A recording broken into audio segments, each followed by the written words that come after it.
Welcome to our channel. Today we how to configure conduit and wire gauge planning for EV chargers, beginner guide step by step clearly.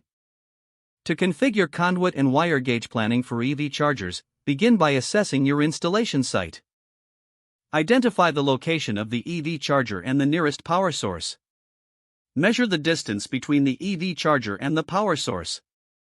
Consider the electrical load requirements of the EV charger you plan to install. Consult the charger's specifications to determine the recommended wire gauge. Use the American Wire Gauge (AWG) standard as a reference for wire sizes. Select the wire gauge according to the distance and the charger's amperage. Account for voltage drop when selecting the wire gauge over longer distances. Calculate the total amperage load to ensure the wire can handle the current safely. Choose the appropriate conduit type based on local building codes and environmental factors. Plan the conduit routing to avoid obstacles and allow for easy access. Ensure the conduit is large enough to accommodate the chosen wire gauge.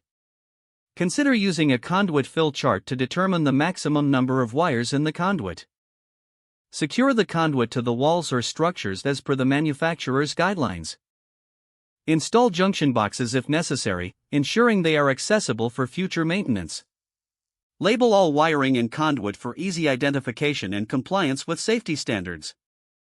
Finally, review your plan with a qualified electrician to ensure it meets local electrical codes. If the page does not load, refresh the browser or try again in a private or incognito window. Make sure you are using the correct email address, then retype it carefully to avoid small typos. If your password is not accepted, use the reset option and create a new strong password you can remember.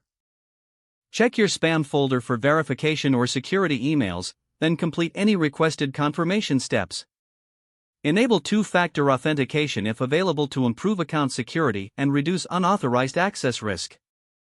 After signing in, review your profile details so your contact information and settings are accurate and current. If you see an error message, note it down and try again after restarting your device and internet connection.